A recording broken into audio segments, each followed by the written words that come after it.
건물이 무너지는데 사람들은 침착하게 대피하고 몇 시간 뒤면 일상으로 돌아갑니다. 2024년 4월 규모 7.4 강진이 대만을 강타했을 때 세계가 놀란 건 지진의 강도가 아니었어요. 사망자가 20명도 안 된다는 사실이었죠. 그리고 2025년 12월 28일 규모 7.0 강진이 다시 대만을 덮쳤습니다. 대만의 지진 역사로부터 우리가 배워야 할 점들을 알아보겠습니다. 이건 우연이 아닙니다. 대만 땅은 지난 200년 동안 수십 번의 대형 지진을 겪으면서 완전히 다른 나라로 진화했거든요. 흑벽 마을이 한순간에 사라지던 시대에서 초고층 빌딩이 흔들려도 버티는 사회로 바뀐 거예요. 오늘은 그 긴 여정을 따라가 보려고 하는데요. 19세기 청나라 시절부터 시작해서 일제강점기를 거쳐 1999년 밤을 지나 2024년까지 이어지는 이야기입니다. 대만은 어떻게 지진과 함께 살아가는 법을 배웠을까요? 그리고 다음 큰 지진은 언제 올까요? 청나라가 대만을 다스리던 19세기 중반, 기록으로 남은 첫 번째 대재앙이 시작됐어요. 1848년 자이 지역에서 발생한 규모 7.21 지진은 당시로서는 상상조차 할 수 없는 규모였는데 마을 전체가 흙먼지와 함께 무너지면서 약 1000명이 목숨을 잃었고 1만 채가 넘는 집들이 한순간에 사라졌습니다. 그때 사람들은 땅이 이렇게 격렬하게 움직일 수 있다는 사실 자체를 받아들이기 힘들어했죠. 당시 청나라 관리들이 남긴 기록을 보면 땅이 갈라지고 산이 무너지며 천지가 뒤집히는 듯했다는 표현이 나오는데요. 과학적 설명이 없던 시대라 사람들은 이를 하늘의 징벌이나 용이 움직인다는 미신으로 받아들였어요. 하지만 땅은 멈추지 않았어요. 14년 뒤인 1862년 장화 지역에서 또다시 규모 7.0의 지진이 발생하면서 500명 이상이 사망했거든요. 당시 건물들은 대부분 흙벽에 나무 기둥을 세운 단순한 구조였기 때문에 같은 강도의 지진이라도 피해는 엄청났습니다. 벽돌이나 석재를 쓴 건물은 극소수였고 대부분 흙을 다져서 만든 벽과 볏짚을 얹은 지붕이었으니까요. 지진학이라는 학문 자체가 없던 시대였고 내진 설계 같은 개념은 상상도 못하던 때였어요. 사람들은 그저 하늘의 뜻이라고 받아들이고 다시 같은 방식으로 집을 지었죠. 지진이 또 올 거라는 생각보다는 이미 지나간 재앙을 빨리 잊고 싶어 했던 겁니다. 20세기로 넘어오면서 상황이 조금씩 달라지기 시작하는데요. 일본이 대만을 통치하던 1906년에 메이산 지역에서 규모 7.1 지진이 발생했습니다. 이 지진의 특징은 13km에 달하는 단층이 땅 위로 솟아올랐다는 거예요. 땅이 갈라지고 융기하면서 1200명이 숨지고 6700채의 건물이 완전히 파괴됐거든요. 이때 처음으로 대만 서부 내륙에 숨어있던 단층의 위험성이 숫자로 증명된 거죠. 일본 측 지질학자들이 현장을 조사하면서 단층의 존재를 과학적으로 기록하기 시작했는데 이건 매우 중요한 전환점이었어요. 더 이상 신의 뜻이 아니라 지질학적 현상으로 이해하기 시작한 거니까요. 그리고 약 30년 뒤인 1935년 신주와 타이중 지역을 강타한 규모 7.1 지진은 20세기 대만에서 가장 많은 인명피해를 낸 재난으로 기록됩니다. 수천 채의 집이 무너지고 수많은 사람들이 목숨을 잃었는데 이 사건 이후 일본 총독부가 처음으로 건축물에 내진 개념을 도입하기 시작했어요. 일본 본토에서 1923년 관동대 지진을 겪은 후 개발된 내진 기술을 대만에도 적용하려고 시도한 거죠.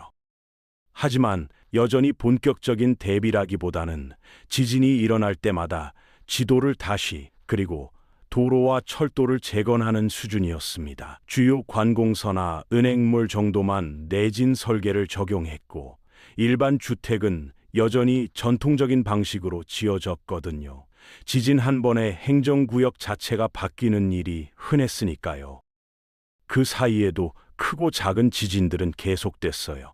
1941년에는 자이 지역에서 또다시 규모 7.2 지진이 발생했고 1946년에는 신화 지역에서 규모 6.1 지진으로 1200명 이상이 사망했습니다. 제2차 세계대전 직후라 복구 자원도 부족했던 시기여서 피해는 더 컸죠. 1951년에는 화련과 타이둥에서 연속으로 강진이 발생하면서 동부 해안 지역이 큰 타격을 받았어요. 이처럼 10년에 한 번꼴로 규모 6 이상의 지진이 반복되면서 대만 사람들에게 지진은 피할 수 없는 운명처럼 받아들여지기 시작했습니다. 그렇게 크고 작은 지진들이 반복되면서 세월이 흘렀고 1999년 9월 21일 새벽이 찾아왔습니다. 그날 밤 대만 전체가 잠들어 있던 새벽 1시 47분 난터우 지역의 치치 근처에서 땅이 움직이기 시작했어요. 규모 7.3, 깊이는 겨우 8km에 불과한 얕은 내륙 지진이었는데 이게 얼마나 무서운 조합인지 곧 드러났습니다. 지진파가 감쇄할 시간도 없이 지표면으로 전달되면서 엄청난 파괴력을 발휘한 거죠. 고속도로가 물결처럼 휘어지고 아파트 건물들이 층층이 무너지면서 팬케이크처럼 납작해졌거든요. 가장 충격적이었던 건 단층이 지표면 위로 솟아오른 장면이었는데 어떤 곳은 무려 100m 가까이 융기하면서 땅이 완전히 다른 모습으로 변했어요. 체룽리 단층이라고 불리는 이 단층선은 무려 100km 이상 이어지면서 대만 중부를 남북으로 갈랐습니다. 농경지 한가운데 거대한 절벽이 생겼고 철도가 공중에 떠 있는 모습도 목격됐죠. 이 지진으로 2,400명 이상이 사망하고 1만 명이 넘는 사람들이 다쳤으며 수만 채의 건물이 파괴됐습니다. 특히 타이중의 한 아파트 단지는 1층이 완전히 무너지면서 건물 전체가 기울어져 이 장면이 전 세계 언론에 보도되면서 9.21 지진의 상징이 됐어요. 20세기 이후 대만 본섬에서 발생한 재난 중 최악의 참사였죠. 경제적 피해도 천문학적이었어요. 당시 대만 GDP의 약 3%에 해당하는 100억 달 이상의 직접 피해가 발생했고 간접 피해까지 합치면 그 두세 배에 달했습니다. 전력 공급이 중단되면서 반도체 공장들이 멈췄고 도로와 철도 파괴로 물류가 마비됐어요. 관광산업도 큰 타격을 받았죠. 하지만 이 엄청난 비극이 대만이라는 나라를 근본적으로 바꿔놓는 계기가 됐어요. 9.21 지진 이전과 이후의 대만은 완전히 다른 나라라고 해도 과언이 아닐 정도로 모든 게 달라졌거든요. 정부는 재난 발생 직후부터 체계적인 대응에 나섰는데 우선 건축법을 전면적으로 개정했습니다. 새로 짓는 모든 건물에 내진 설계를 의무화했을 뿐만 아니라 기존에 있던 노후 건물들도 보강하거나 아예 철거하는 제도를 만들었어요. 특히 학교 건물의 내진 보강에 막대한 예산을 투입했는데 어린 학생들의 안전이 최우선이었기 때문이죠. 1999년부터 2004년까지 약 5년 동안 전국의 학교 건물 수천 개동을 평가하고 보강했습니다. 지진 감시 네트워크를 전국적으로 정밀하게 구축했고 조기 경보 시스템을 개발해서 지진이 발생하면 몇 초라도 먼저 알려주는 시스템을 갖췄어요. 대만의 지진 조기 경보 시스템은 전국에 설치된 수백 개의 지진계가 실시간으로 데이터를 중앙 시스템에 전송하고 인공지능 알고리즘이 이를 분석해서 지진의 규모와 도달 시간을 예측하는 방식으로 작동합니다. 피파라고 불리는 초기 지진파를 감지하면 파괴력이 큰 에스파가 도착하기 전에 경보를 발령하는 거죠. 이 시스템은 2000년대 초반부터 개발이 시작돼서 지금은 세계에서 가장 정확한 조기 경보 시스템 중 하나로 평가받고 있어요. 중앙재난관리센터를 상시로 가동하면서 24시간 땅의 움직임을 모니터링하기 시작했죠.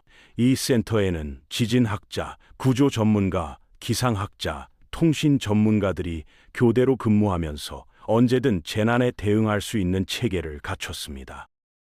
이건 단순히 시설을 보강하는 수준이 아니라 국가 전체의 시스템을 재난 대응 중심으로 완전히 재설계한 겁니다. 어떤 사람들은 9.21 지진을 대만의 IMF 같은 사건이라고 표현하는데요. 경제 위기가 아니라 자연재해가 사회 전체를 뒤흔들고 새롭게 만든 거죠. 시설과 제도만 바뀐 게 아니었어요. 국민들의 인식 자체가 완전히 달라졌거든요. 9.11 이후 모든 학교와 직장에서 매년 정기적으로 지진 대피 훈련을 실시하기 시작했는데 어린아이들부터 어른들까지 몸으로 익히도록 만든 거예요. 지진이 발생하면 먼저 머리를 보호하고 책상 아래로 들어가서 진동이 완전히 멈춘 뒤에 질서 있게 대피한다는 원칙이 국민 전체에게 자연스럽게 체화됐습니다. 덮고 잡고 버티기라는 간단한 구호로 요약된 이 행동 요령은 유치원생도 외울 수 있을 만큼 단순하면서도 효과적이었어요. 2000년대 들어서면서 재난 교육은 특별한 게 아니라 일상의 일부가 됐어요. 마치 우리가 교통신호를 자연스럽게 따르듯이 대만 사람들은 지진 대응을 당연한 생활 습관으로 받아들이게 된 거죠. 가정에서도 비상용품을 준비하는 게 일반화됐고 아파트 단지마다 대피 경로와 집결지가 명확하게 표시됐습니다. 엘리베이터 안에는 지진 시 사용 금지 경고문이 붙었고 공공 건물에는 내진 등급 표시가 의무화됐어요. 그렇게 준비하고 또 준비하던 대만에게 2024년 4월 시험의 순간이 찾아왔습니다. 화롄 지역 인근 바다에서 규모 7.4의 강진이 발생한 거예요. 1999년 9.21 지진 이후 25년 만에 경험하는 가장 강력한 지진이었는데 국제 언론들은 처음에는 큰 재앙을 예상했습니다. 규모 7.4면 수백 명에서 수천 명의 사망자가 나올 수도 있는 강도니까요. 더욱이 진원지가 인구 밀집 지역인 화롄시 근처였기 때문에 우려가 컸죠.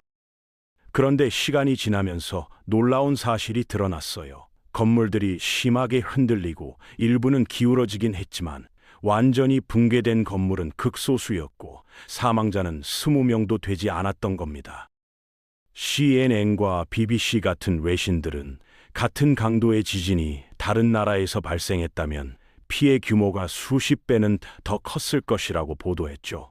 실제로 비슷한 시기에 터키와 시리아에서 발생한 규모 7.8 지진은 5만 명 이상의 사망자를 낸 바 있었어요. 대만과 터키의 차이는 명확했습니다.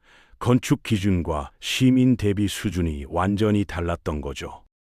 이게 가능했던 이유는 명확했어요. 첫째, 9.21 이후 지어진 건물들과 보강된 기존 건축물들이 전체의 90% 이상을 차지하고 있었거든요. 내진 설계가 적용된 건물들은 심하게 흔들려도 구조적으로 버텼습니다. 대만의 건축 기준은 규모 7까지의 지진을 견딜 수 있도록 설계하는 걸 기본으로 하고 주요 시설물은 규모 8까지도 견디게 만들어요. 기초를 안반까지 깊이 박고 건물 구조에 유연성을 부여해서 흔들림을 흡수하는 방식이죠.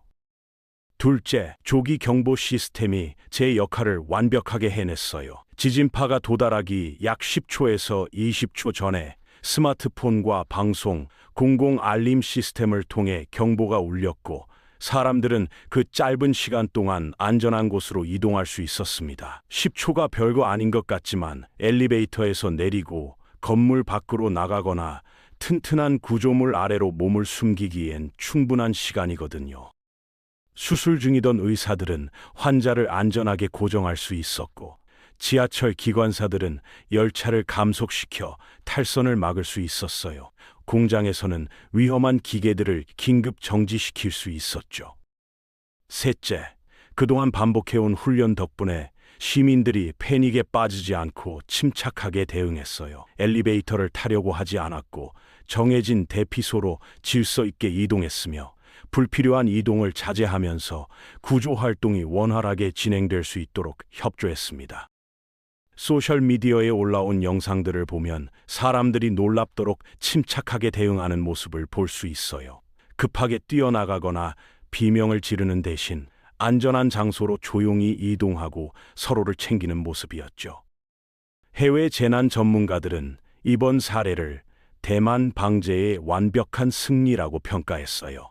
지진의 규모 자체는 인간의 힘으로 줄일 수 없지만 그로 인한 피해는 충분히 최소화할 수 있다는 걸 실제로 증명해 보인 거죠. 이건 단순히 기술이나 시설의 문제가 아니라 사회 전체가 하나의 시스템으로 작동한 결과였습니다. 정부의 정책, 건축 기술, 조기 경보 시스템, 시민들의 훈련된 대응이 모두 맞물려서 만들어낸 성과였어요. 특히 인상적이었던 건 복구 속도였습니다. 지진 발생 48시간 이내에 주요 도로가 복구됐고 일주일 이내에 대부분의 전력과 수도가 정상화됐어요. 손상된 건물들도 신속하게 평가돼서 위험한 건물은 즉시 출입이 통제됐고 피해를 입은 주민들은 임시 거처로 안내됐죠. 이런 빠른 대응이 가능했던 건 평소의 재난 시나리오를 반복적으로 훈련했기 때문입니다. 그렇다면 대만의 지진은 이제 끝난 걸까요? 과학자들의 답은 명확합니다. 절대 그렇지 않다는 거예요. 대만은 태평양판과 유라시아판이 충돌하는 경계에 위치해 있기 때문에 지질학적으로 지진이 계속 발생할 수밖에 없는 구조거든요. 두 개의 거대한 지각판이 매년 약 8cm씩 서로를 밀고 있고 이 압력이 쌓이다가 한계에 도달하면 지진으로 방출되는 겁니다. 이건 인간이 통제할 수 없는 자연의 법칙이에요. 18세기부터 21세기까지의 기록을 분석해보면 규모 7 이상의 강진이 불규칙하지만 반복적으로 발생해 왔어요. 주기가 정확하지는 않지만 대략 몇십 년 단위로 큰 지진이 찾아온다는 패턴은 분명합니다. 전문가들은 향후 50년 이내에 규모 6 이상의 지진이 발생할 확률을 거의 100%로 보고 있고 규모 7에서 8 사이의 초대형 지진 가능성도 열어두고 있어요. 대만 중앙지질조사소의 최근 연구에 따르면 특히 동부 해역의 류큐 해구와 마닐라 해구에서 대형 지진이 발생할 가능성이 높다고 합니다. 특히 걱정되는 건 동부 해역과 서부 내륙 단층 모두 위험 지역이라는 점입니다. 동부 해역은 해저 지진이 발생하면 쓰나미까지 동반할 수 있고 서부 내륙은 인구 밀집 지역이기 때문에 직접적인 피해가 클 수밖에 없거든요. 특히 타이베이 분지는 퇴적층이 두꺼워서 지진파가 증폭되는 특성이 있어요. 수백만 명이 살고 있는 타이베이에서 대형 지진이 발생하면 아무리 준비가 잘 돼 있어도 상당한 피해는 피할 수 없을 겁니다. 게다가 현대 대만은 과거와 달리 세계 경제에서 매우 중요한 위치를 차지하고 있어요. 반도체 산업의 중심지이자 주요 항만과 공항이 밀집해 있기 때문에 대규모 지진이 발생하면 인명피해뿐만 아니라 글로벌 공급망 전체가 흔들릴 수 있습니다. TSMC 같은 반도체 공장들이 멈추면 전 세계 전자산업이 타격을 받을 거고 주요 항만이 마비되면 동아시아 물류 전체가 혼란에 빠질 수 있죠. 세계 반도체의 60% 이상을 생산하는 대만이 지진으로 멈춘다면 스마트폰, 자동차, 가전제품 생산이 전 세계적으로 차질을 빚게 될 겁니다. 이런 위험성을 잘 알고 있기 때문에 대만 정부와 기업들은 지진 대비에 막대한 투자를 계속하고 있어요. TSMC는 자체적으로 지진 조기 경보 시스템을 운영하고 있고 지진 발생 시 생산 라인을 몇 초 안에 안전하게 정지시킬 수 있는 시스템을 갖추고 있습니다. 또한 주요 시설들을 지리적으로 분산시켜서 한 곳에서 지진이 발생해도 다른 곳에서 생산을 계속할 수 있게 만들었어요. 하지만 대만은 이런 위험을 너무나 잘 알고 있기 때문에 지금도 계속 준비하고 있습니다. 매년 9월 21일이면 전국적으로 대규모 재난훈련을 실시하고 건축 기준을 계속 업데이트하며 조기 경보 시스템의 정확도를 높이기 위한 연구를 멈추지 않아요. 새로운 기술들도 적극적으로 도입하고 있는데 인공지능을 활용한 지진 예측 모델이나 더 빠르고 정확한 센서 네트워크 같은 것들이죠. 최근에는 해저에 지진계를 설치해서 해양 지진을 더 빨리 감지하려는 프로젝트도 진행 중이에요. 또한 건물의 내진 성능을 실시간으로 모니터링하는 스마트 건축 기술도 개발하고 있습니다. 건물 곳곳에 센서를 설치해서 구조물의 상태를 지속적으로 점검하고 문제가 발견되면 즉시 보수하는 방식이죠. 이런 기술은 특히 오래된 건물들의 안전성을 유지하는 데 중요한 역할을 하고 있어요. 그리고 무엇보다 중요한 건 시민들이 이 모든 과정에 당연하게 참여한다는 겁니다. 지진 대비가 특별한 이벤트가 아니라 일상의 일부가 된 거예요. 가정에서도 비상용품을 준비하는 게 일반화됐고, 아파트 단지마다 대피 경로와 집결지가 명확하게 표시됐습니다. 학교에서는 매 학기 최소 2번 이상 지진 대피 훈련을 하고, 직장에서도 분기마다 한 번씩 훈련을 실시해요. 19세기 청나라 시절, 흙벽으로 된 마을 전체가 하루아침에 사라지던 시대에서 출발해서 21세기 규모 7.4 강진에도 사망자를 20명 미만으로 줄인 나라. 대만의 이 놀라운 변화는 하루아침에 이뤄진 게 아니었어요. 수백 년 동안 반복된 비극을 겪으면서, 특히 1999년 9.21이라는 엄청난 대가를 치르면서 배운 교훈들이 축적된 결과였습니다. 그들은 땅이 흔들리는 걸 막을 수는 없지만 그 흔들림 속에서 살아남는 방법은 배울 수 있다는 걸 증명했어요. 대만의 경험이 주는 가장 중요한 교훈은 바로 이겁니다. 재난은 피할 수 없지만 피해는 줄일 수 있다는 것. 그리고 그걸 위해서는 정부의 정책, 과학기술, 시민의식이 모험께 발전해야 한다는 거죠. 어느 하나만 뛰어나서는 안 돼요. 아무리 좋은 조기 경보 시스템이 있어도 건물이 약하면 소용없고, 건물이 튼튼해도 시민들이 대피 방법을 모르면 피해는 커질 수밖에 없으니까요. 우리도 생각해 봐야 합니다. 한반도는 지진 안전지대라고 여겨졌지만 최근 몇 년 사이 경주와 포항에서 규모 5 이상의 지진이 발생하면서 더 이상 안전하지 않다는 게 명확해졌거든요. 규모로만 보면 대만의 대형 지진들보다 훨씬 작았지만 우리 사회는 혼란스러웠고 피해 복구에도 시간이 오래 걸렸어요. 내진 설계가 적용된 건물 비율도 낮고 시민들의 대피 훈련도 형식적인 경우가 많죠. 많은 학교에서 연례 지진 훈련을 하긴 하지만 대부분 정해진 시간에 정해진 순서대로 진행되는 형식적인 행사에 그치는 경우가 많아요. 특히 우리나라는 오래된 건물들이 많은데 이런 건물들 대부분이 내진 설계 없이 지어졌어요. 1988년 이전에 지어진 건물들은 내진 설계 의무가 없었고 그 이후에도 한동안은 기준이 느슨했거든요. 대만처럼 수백 번의 경험을 할 때까지 기다릴 건가요? 아니면 그들의 교훈을 미리 배워서 준비할 건가요? 재난은 운의 문제가 아닙니다. 준비의 문제예요. 대만이 증명했듯이 같은 강도의 자연재해라도 얼마나 준비했느냐에 따라 결과는 천지 차이가 나거든요. 지금 이 순간에도 대만 사람들은 다음 지진을 기다리면서 훈련하고 있고 건물을 점검하고 있으며 시스템을 업그레이드하고 있어요. 그들에게 지진은 만약에 오면이 아니라 언제 올지 모르는 확실한 미래니까요.